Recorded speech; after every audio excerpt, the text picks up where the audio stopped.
Great to have you with us, Dr. Harris, and thank you for joining us on the call all the way from Australia. Johnny and I are huge fans of your work, and we spoke with a colleague last month, Dr. Stephen Hayes, and now we're excited to delve into happiness and values. These are two topics that we focus a lot on the show. And in your book, The Happiness Trap, you talk about happiness myths and how they're so pervasive in our culture. Could you tell our listeners what these myths are and how they came about? Yeah, sure. Well, thanks for inviting me. The book's called The Happiness Trap because popular myths about happiness will make you miserable if you base your life on them. And I suppose the most common of these kind of happiness myths is the idea that happiness is feeling good. You ask most people, what's happiness? They'll say it's a good feeling, or, the Macquarie Dictionary, which is Australia's kind of #1 dictionary, defines happiness as a state of pleasure or contentment. But if that's your idea of happiness, then there's no such thing as lasting happiness. Because, how long can a happy feeling or a good feeling last for? I mean, let me ask you guys, the happiest day of your life, how long were you feeling happy for before there was some frustration, anxiety, or disappointment, right? Well, living here in LA, it's typically when you get in your car and drive away. Exactly. So if your idea is that happiness is feeling good, you're going to be constantly battling with the reality that good feelings don't last very long. And, linked to that myth is the idea that the natural state for human beings should be one of happiness. There's this idea out there that if you give people food and water and shelter and employment and a good social structure, they're just naturally going to feel happy. But I say to my clients all the time that emotions are like the weather. You expect them to change continually. It would be weird if all day, every day was a kind of warm spring, sunny day, right? You expect to feel fear and sadness and anger and disappointment as you go through your life. If you're going to live a full human life, you're going to feel the full range of human emotions, not just the ones that feel good. So if you subscribe to this myth that the natural state for humans is happiness, again, it sets you up for a struggle with reality. And then building on top of those two myths is a third myth, this idea that, if you're not happy, you're defective. There's something wrong with you. You should think positive, feel good, be happy, don't worry. And if that's not the case, there's something wrong with you. More and more, my 12-year-old son came home from school. This was about a year ago when he was 12. And he said, "I'm depressed, Dad." And I was like, what do you mean? What do you mean you're depressed? And what happened was, I don't know if you guys had the craze for fidget spinners over there. We were kind of, they were huge here, and he'd been playing with his fidget spinner against the teacher's instructions, and she'd taken it off him and she wouldn't give it back to him. And so he came home and said, "I'm depressed because she wouldn't give me back my fidget spinner." But this is what's going on. It's like these pathological terms such as depression are creeping into everyday usage and replacing normal language such as feeling a bit down or a bit sad. So if you're not happy, there's something wrong. And then on top of all of those three myths, they lead right to the kind of biggest happiness trap of all, which is if in order for me to have happiness, I need to avoid and escape the unpleasant, difficult thoughts and feelings and replace them with the ones that feel good. This kind of, we're in a feel-good society. And for the first time in human history, happiness is now being defined as feeling good, whereas throughout most of human history, it's been defined as doing good, living your values, doing the stuff that's meaningful in life. And so all of this sets people up just to struggle with the reality that life is painful and difficult, and doesn't teach people how to deal effectively with the painful emotions that are a part of living a rich and meaningful life. We can certainly see the language changing around that. I think a lot of us in the West, especially with social media, tend to be overly dramatic about everything. So, of course, who's going to pay attention to us if we're not going over the top with some of these descriptions about how we feel? And it only goes to get the one thing that you've talked about in your book of getting that attention and the things that we do to get that for ourselves so that then we're able to feel good. And another thing, I think we're moving into a place now, because self-development there's so much of it online, people can look at it easily without being stigmatized that we're broken just for trying to look for better ways of living. Yeah, well, exactly. And then there's the flip side where you kind of get pushed into it if you're having a down day. Oh, there's something wrong with you. Go to your doctor. Go and take some antidepressants. It's so you're kind of getting it from both angles. Yeah, and I think what we've found in doing this over the last 10 years is just people are refusing to talk about the negative feelings in a healthy way. Mm-hmm. So as we're losing and feeling more disconnected, we're losing community. When we have these negative thoughts and feelings, we're struggling to deal with them ourselves. We internalize them, we hold on to them, they become our being, and we don't have the sense of community that allows us to feel better and realize that, no, you're not broken. You don't have to be happy all the time. It's okay to be sad. It's okay to feel some of these other negative emotions that have been stigmatized. Yeah, well, I'm so glad you said that, because again, there's this idea out there that you should surround yourself with happy, positive people because negative emotions are contagious, and don't surround yourselves with people who are not happy and positive or you'll catch their negativity.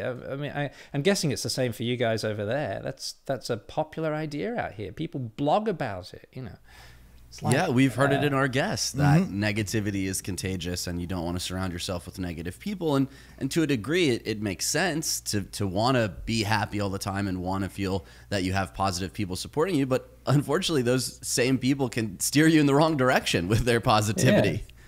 Yeah, look, absolutely. Yeah. We want to get away from labeling people as positive or negative. Let's just say there's human beings and we have a whole range of positive and negative emotions. It's not like you're a positive or negative person. You're a person that has a human experience. And, if you're going to build loving, intimate, caring relationships with other humans, you've got to make room for the painful emotions that are going to come.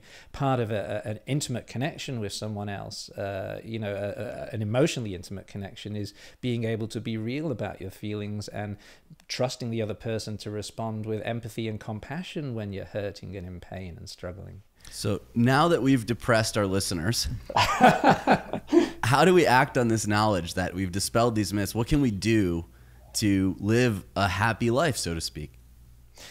So I think the number one thing is to redefine happiness. If I were to define happiness, it's a word I stay away from because it's such a loaded term. But if I was forced to define happiness right now on this show, I would define it as living a rich and meaningful life in which we feel the full range of human emotions without a struggle.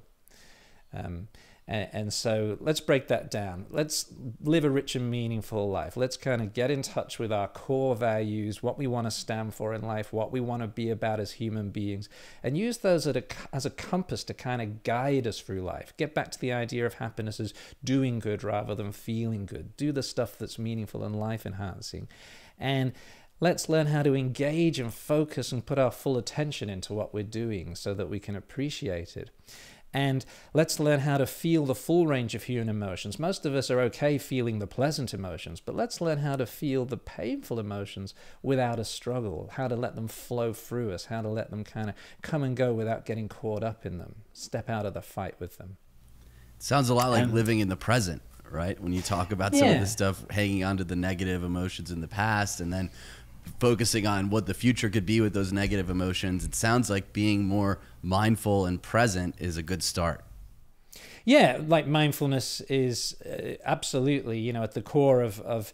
It's funny, when I first wrote The Happiness Trap, I didn't even mention the word mindfulness until about a third of the way through the book, because back then, 10 years ago, not a lot of people knew what the word meant.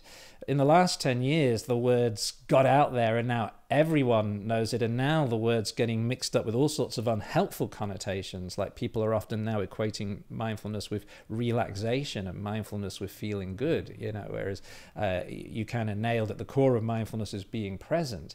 And being present with whatever emotions you're feeling, the full range of emotions that go with the full life you're living in this moment, So yeah, being present, living mindfully, but not just mindfulness. I often say, kind of mindfulness without values is like a ship without a rudder.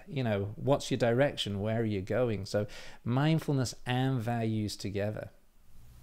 Well, it has certainly become a buzzword, and living in Los Angeles, I think we see it in everything. And in fact, it's such a buzzword.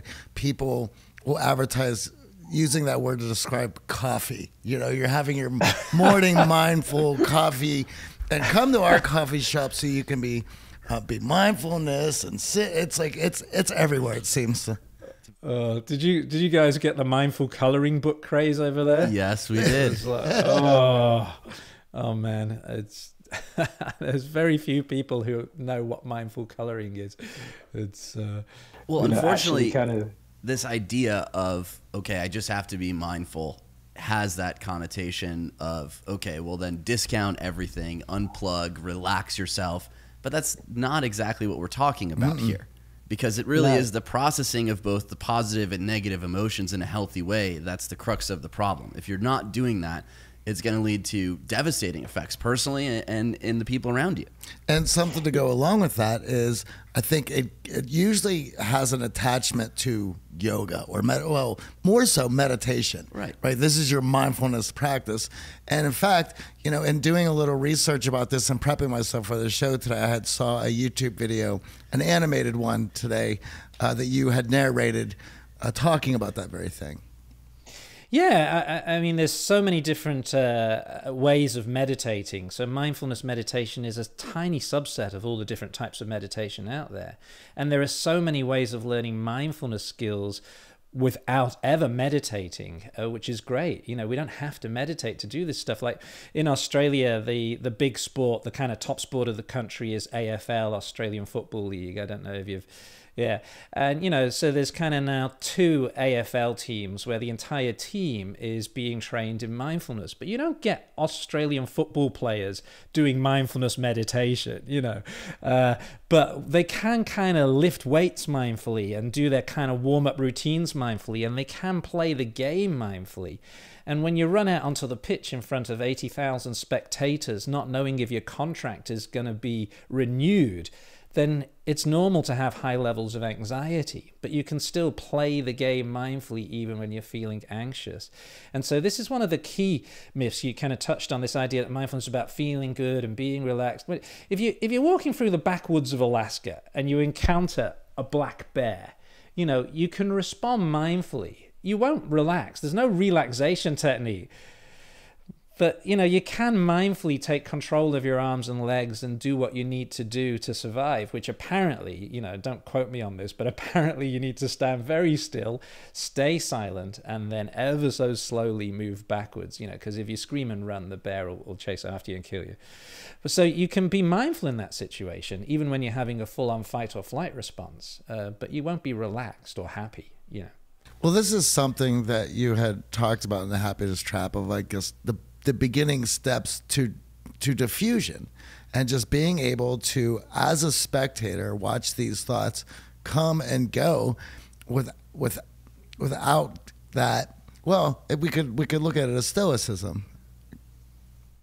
Yeah, well, I'm not really an expert on Stoicism, but I mean, these ideas are ancient. They have been around for thousands of years in Greek philosophy and Buddhist philosophy, and actually in all world religions have these kind of ideas about living in the present moment and accepting pain and living your values.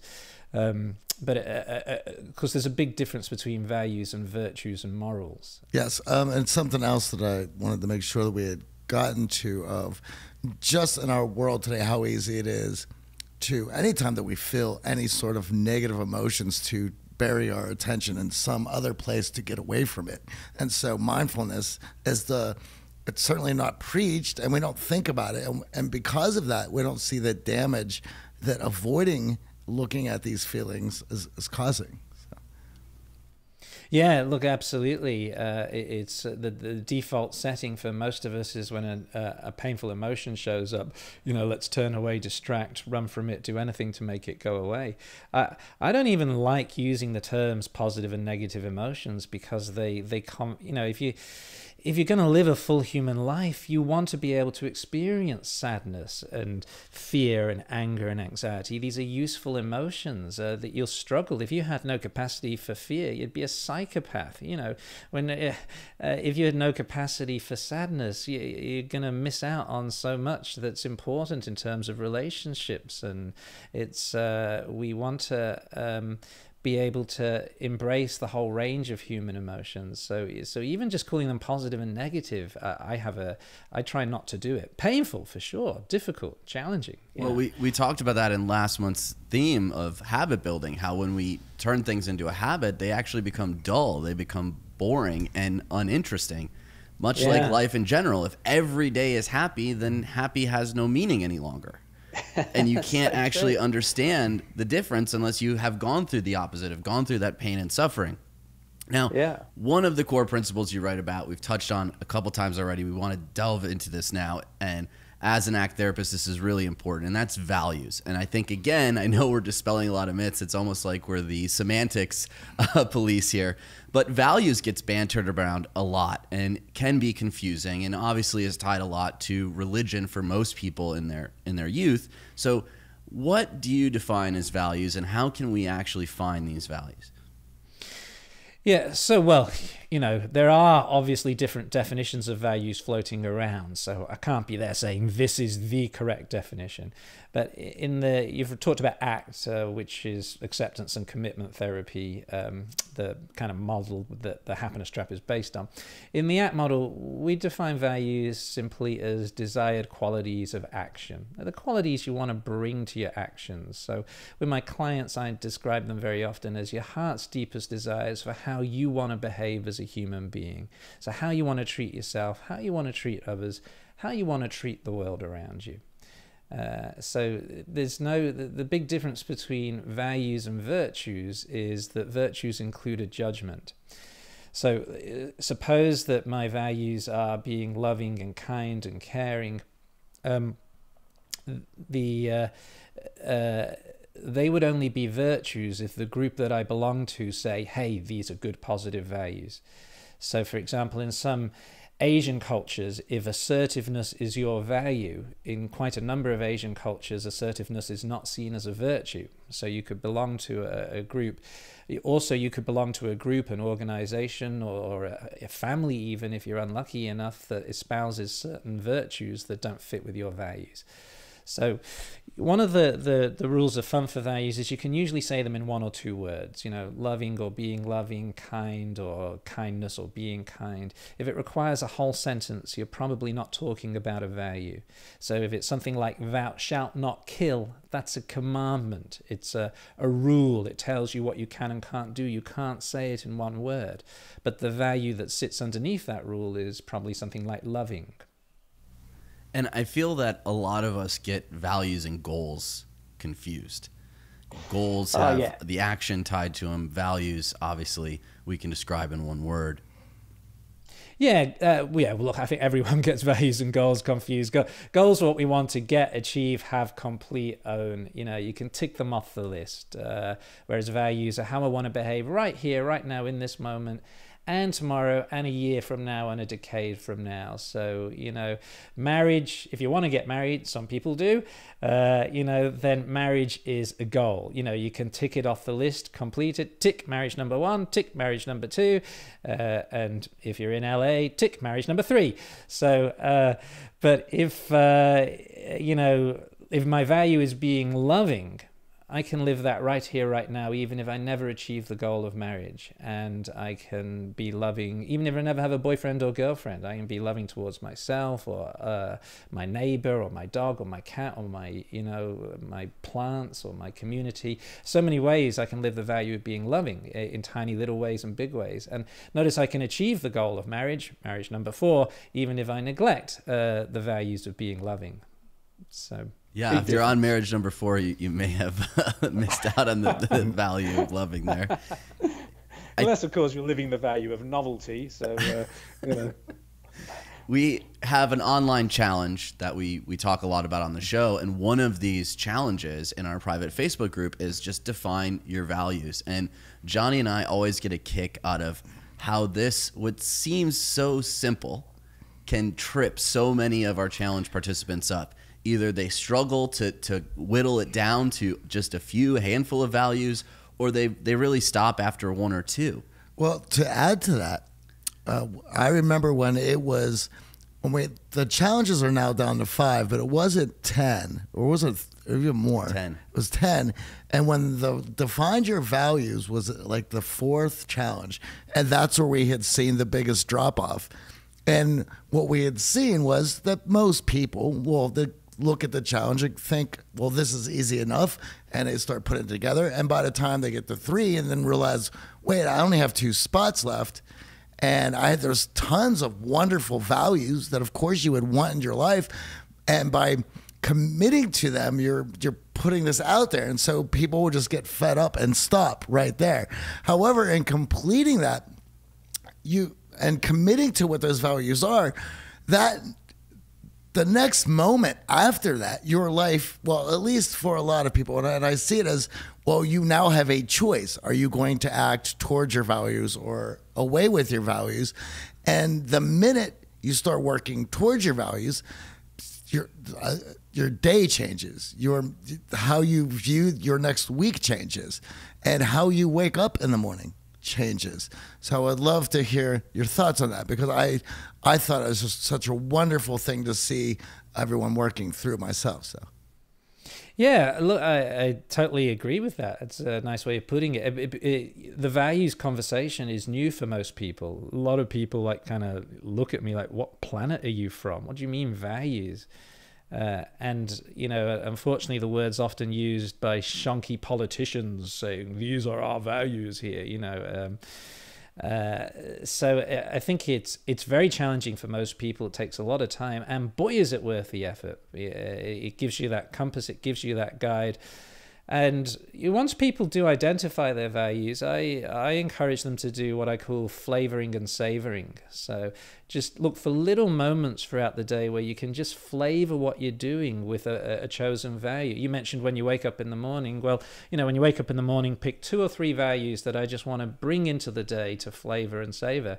So I'll pick loving and kindness. And so, you know, I'll just interaction with my next door neighbor or the person at work or whatever. Let's just sprinkle a bit of those values in, give it a bit of a flavor, and then savor it. What difference does it make when I consciously bring those values into play? You know, what difference? Well, to go along with you mentioning that people had looked at you as an alien, or that you were speaking of something that was just so novel and new or different, I tend to think that so I'm 44 years old. I don't know where you're at in your age, Russ, but I'm 52.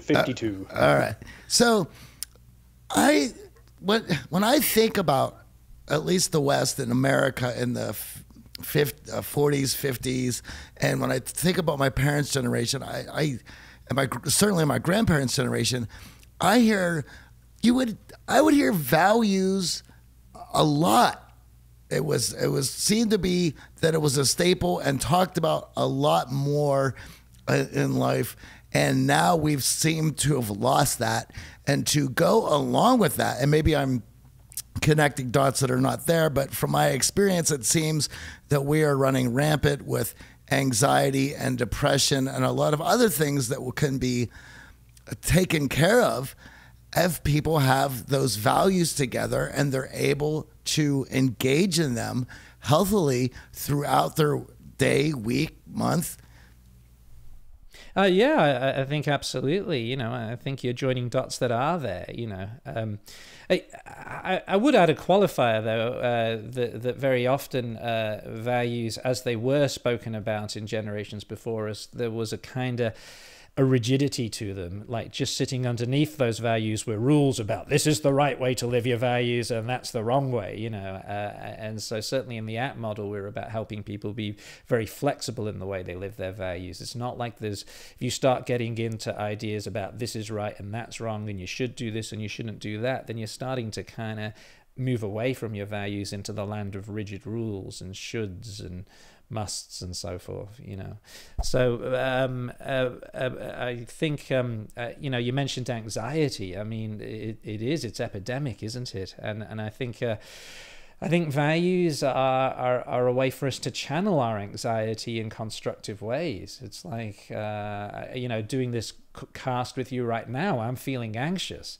You guys are lovely, you kind of, I can see you here on my Skype screen and you're putting me at ease, and I've got Elizabeth here kind of holding the microphone at this end, and my hands are a little bit sweaty, my heart's racing, I've got kind of knots in my stomach, and I'm willing to have this anxiety to do something that's meaningful and important.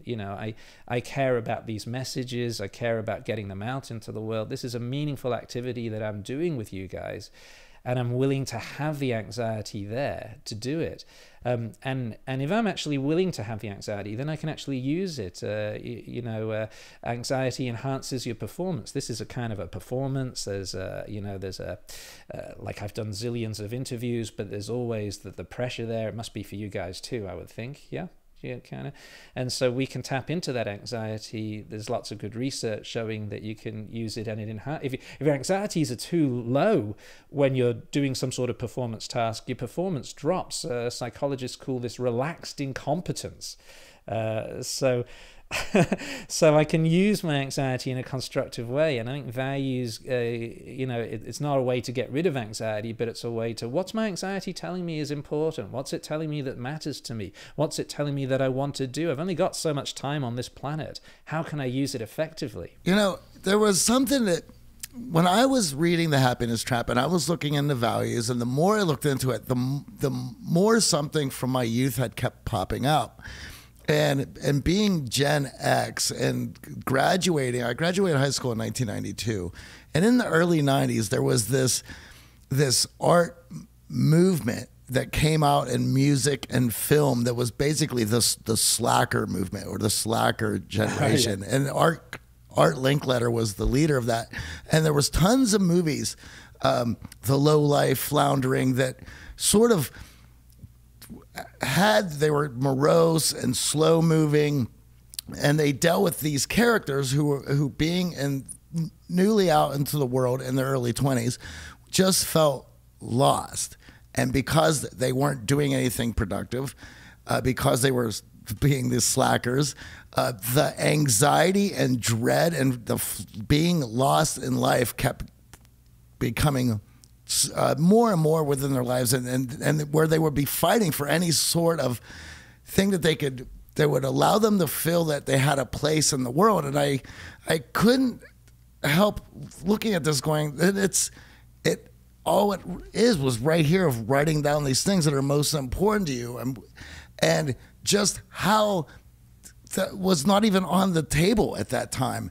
And I'm just happy that we're able to, we have certainly with you and Stephen Hayes and self-development being so, I think it's seeing I would say a new revival, renaissance of people coming in contact with this. So hopefully we can help some of this rampant anxiety and depression that's going on. I think so. I mean, I think values are a good kind of antidote towards that. It's, you mentioned the slacker generation. I think that sense of being lost is true at every decade of life. You see it in the 30s. Some people are starting families. Other people are wondering if they're going to find a life partner. Some people are struggling with not being able to have kids. At 40, the midlife crisis. At 50, they're getting old. At 60, the retirement stuff. It's just so easy to get lost as a human being, and I like that analogy that values are like a compass. They give you direction, they give you guidance. When you're lost, they give you something that you can do. Another thing that AJ and I were laughing about is there's this idea of FOMO, fear of missing out. And if you don't, if you don't have your values aligned and you don't know what they are, how can you wake up every day and knowing where you are? And so the minute you get that together, for myself, you see FOMO leaving, and now it's rather than the fear of missing out, it's the joy of missing out. It's JOMO, where I know what my values are and what I need to be doing tomorrow. So when I get this call about the crazy party that's going on, I'm okay with missing that, because I know going to that party and the hangover that I'll be having tomorrow, and the work that I'm not getting done, and the values that are not going to be engaged are going to put me in another place of, once again, more anxiety, more depression. Right. I like it. So the FOMO versus JOMO. JOMO, yeah. Well, the other thing that for me, especially growing up, I was raised Catholic, and a lot of these values that you talk about were hoisted upon me, and there was judgment placed on them. And what I like about the way that ACT tackles values is it is 100% up to you. It does not have to come from another place. It does not. Johnny has his values. I have my values. Sometimes they align. Sometimes they don't. And that's okay. And having that level of self-acceptance is also okay. And I didn't really encounter that until college. I went to Catholic high school. Everyone around me was Catholic, was also having these values sort of shoved down our throats. So it just became the norm. And then I got to college. I realized, like, wow, I can actually choose my own adventure here. I don't have to just take what culture and society are telling me is a value and is a virtuous value, as you would say. The other thing that I just wanted to point out that I thought was really interesting is this analogy that values are like continents on a globe, and they're not always seen. Sometimes they're under the surface, sometimes they're really present and predominant. But we have this saying that how you do anything is how you do everything. In large part, that's because of values. Your values orient how you do that, how you accomplish that goal, how you take on that task, that new job, that new exciting thing. Yeah, absolutely. You know, and I like the analogy of if we switch from the real globe to like a globe of the world. If we think of values as like the continents of the globe of the world, you can never see them all at the same time. There's always some at the front and some at the back. They're not dynamic like books in a. They're not static like books in a bookcase. They're dynamic. They move all. So you know, values may come to the front in one relationship in the morning, and then there may be different values that spin round to the you know, a different relationship in a different setting later in the afternoon. But the ones that go to the back of the globe are still there. They're still available. I can bring them in any time. Yeah.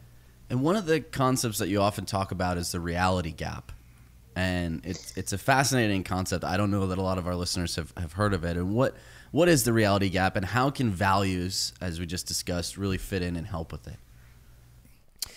Well, we want to talk about the reality gap and the reality slap. So reality gap is you know, any little gap between the reality that we want and the reality we've got. So we've got little reality gaps opening up all day long, you know, and that's when we tend to feel those uncomfortable emotions, isn't it? When there's a gap between what I want and what I've got, uncomfortable emotions creep in.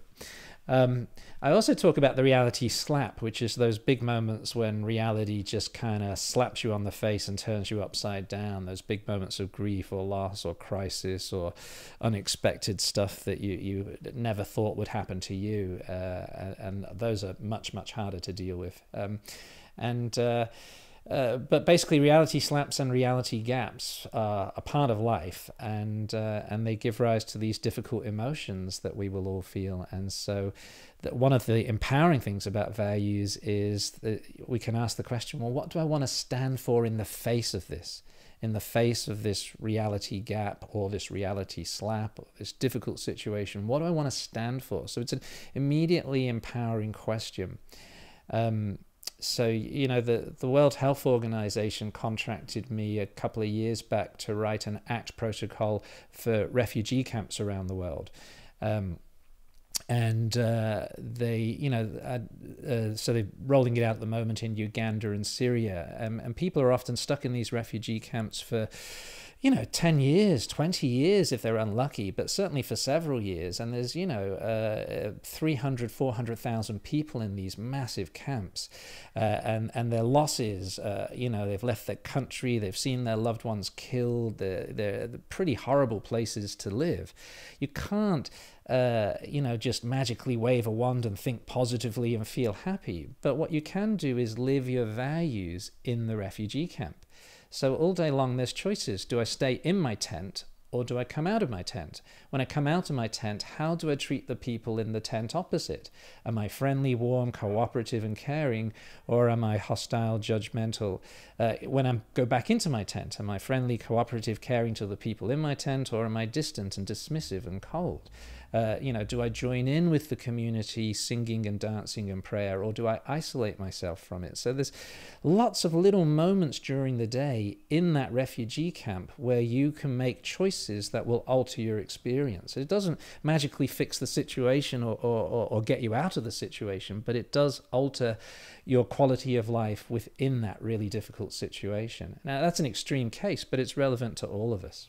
Well, it certainly gives you a strong foundation to live your days, that's for certain. And that perspective, right? Yep. That even in dark moments, dark places, these values can have a very strong role in our life satisfaction and our well-being.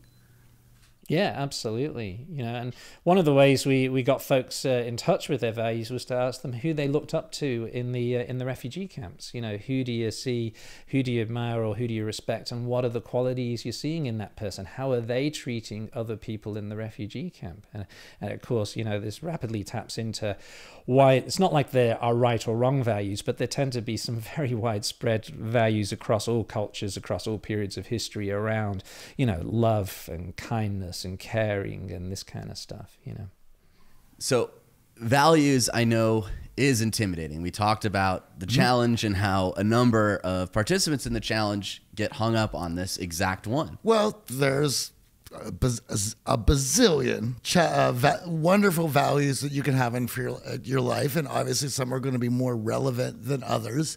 But whittling them down to that 5, and we've talked about how tricky it can be. So Russ is certainly going to let us in on the best way to go about doing that.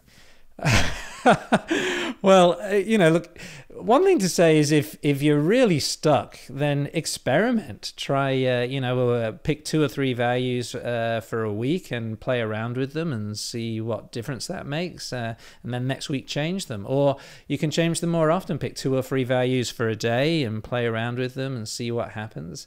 What you tend to find is that the values that really speak to you will be more fulfilling and rewarding for you. You'll have a sense. There's a sense of, I'm being true to myself. I'm getting closer to my heart.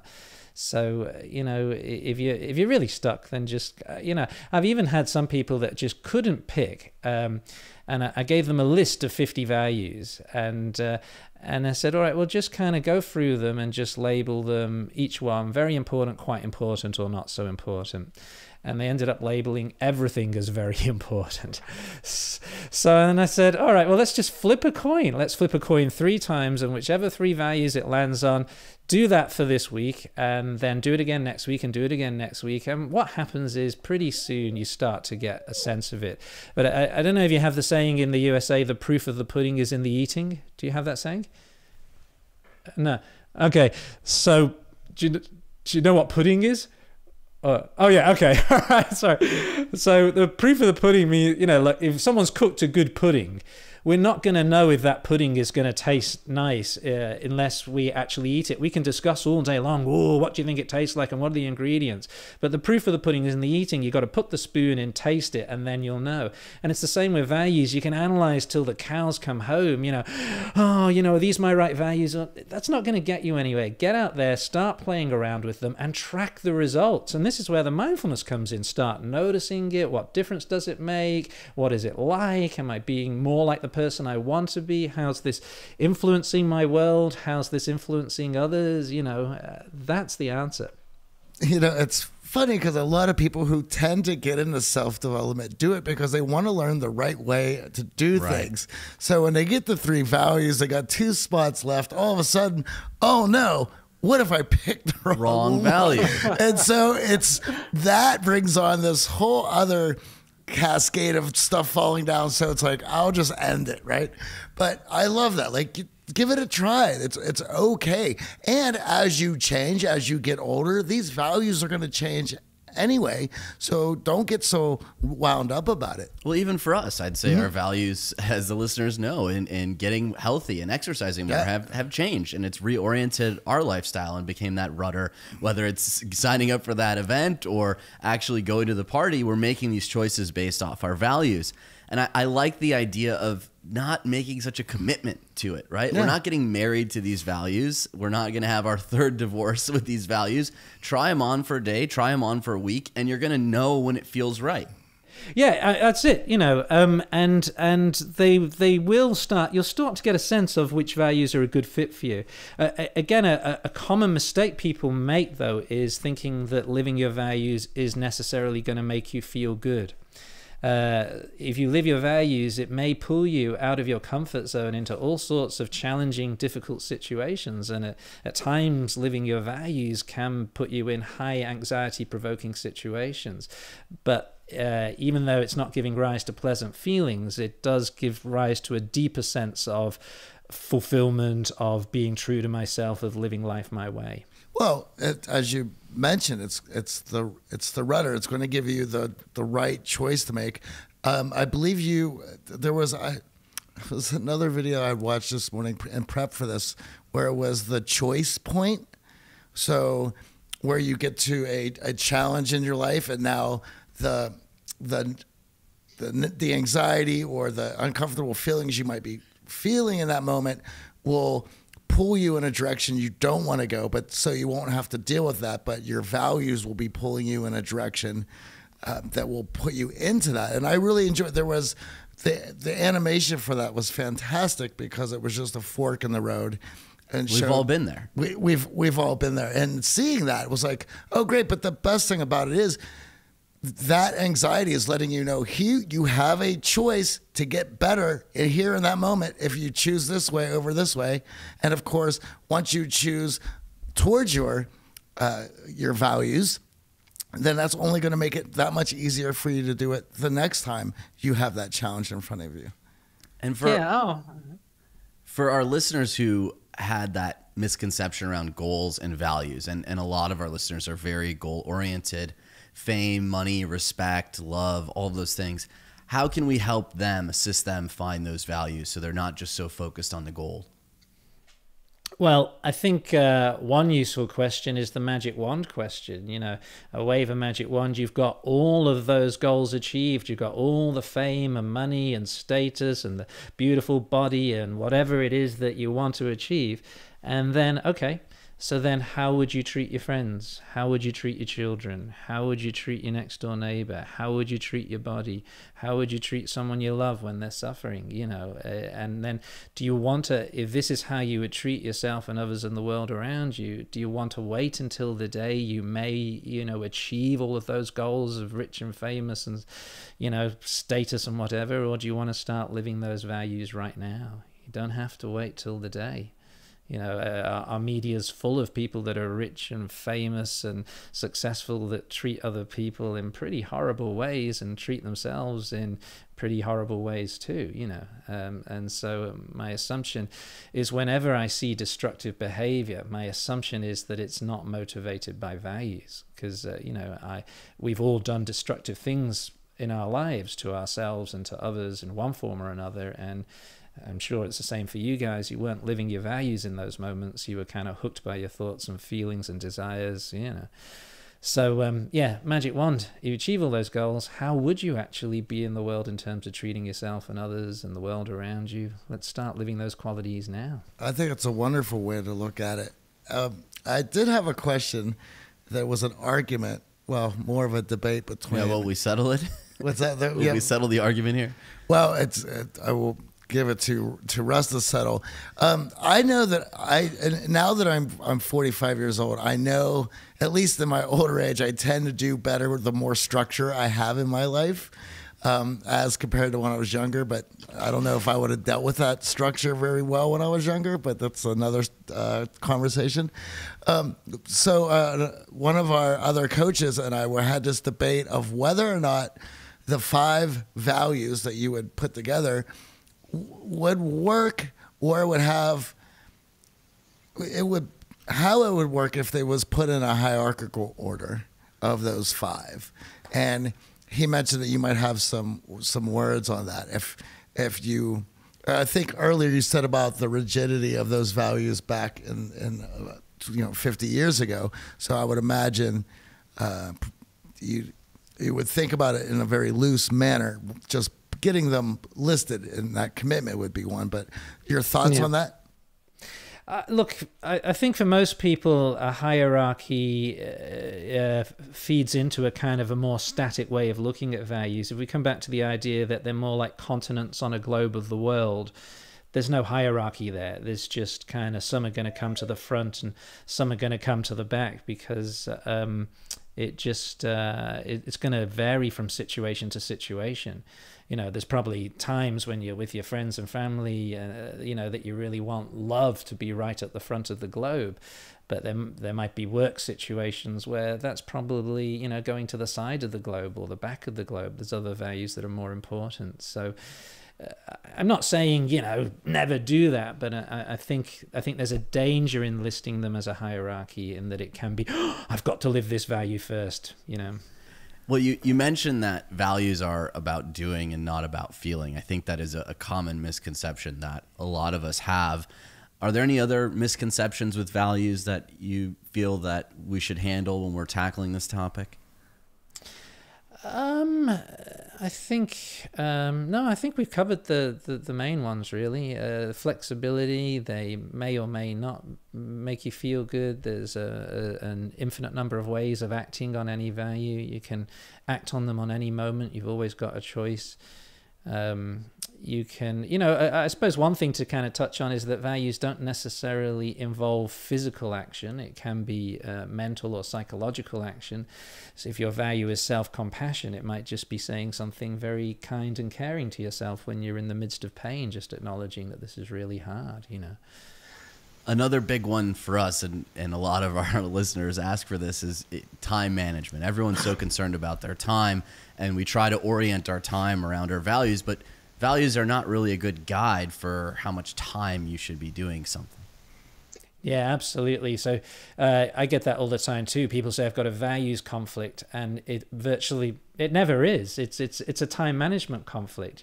Like the classic one that comes up is work versus family. And I kind of say, well, look, whether you spend 1 hour a week with your family or 50 hours a week with your family, your values towards your family aren't going to change. If your values are being loving and caring and supportive and kind and available, that's not going to alter. Whether you're there 1 hour or 50 hours, it's like, for that 1 hour a week that you're there, are you available and present and engaged with your family? For that 50 hours a week, are you there? Same if your values at work are being productive, effective, reliable, cooperative, that's not going to alter whether you're at work for 1 hour a week or 50 hours a week. So the question, so that's the beautiful thing about values, is that you can live them regardless of what's going on in your life. But they won't resolve time management issues for you. Well, I love that you sort them in different areas of your life. Obviously, you're going to have values for work. You're going to have values for family. You're going to have values for yourself. And it's important to at least understand those different modes of operation that we're all in, because a lot of us get so tied to one of those and derive a lot of happiness and sadness from our work and only focus on that. But these values, we want separate values, and we want to be clear on what our values are. Now that we have our values, is there anything else that we should be doing with these values to make them more impactful and more effective? Well, then we want to translate values into goals and action plans. So it's all very well knowing, oh, well, this is my value, but then what does that look like? How do I translate it? So I've talked about informal ways that you can live values with kind of flavoring and savoring, but there's also a time and a place to set goals. So what are some little short-term things I'm going to do to live this value? What are some longer-term things? What are the big overarching plans? And then once you've got goals, what are the action plans? What are the step-by-step nitty-gritty things that I need to do to put this into play? Yeah. Well, thank you so much for your time, Dr. Harris. It was a fantastic conversation Absolutely. around values. So I know excited. It answered some of our questions, and Yes. I know this is a topic that our audience loves to ask us about and struggles with. Well, and of course, I want to ask our audience to go ahead and list those values because of how important they are. I know that it completely changed how I was going about my day and that week and that month. And I think the more you're able to engage in them on a weekly basis, the daily to weekly basis, the better your life's going to be. Yeah, for sure. Absolutely. Yeah. Yeah. I mean, there's no simple solution for a happy life, but there is a complex way to have a rich and meaningful life, you know. And we like that definition of happiness. Well, thanks very much. That was a real pleasure being on the show. And you probably heard a few dog whinges and whines there, and barks as well in the background. So that was Luna's contribution to the. We'll credit her on the show. So. She likes your value of you feeding her. Yeah. Okay, lovely. Thank you. Thank you, Russ.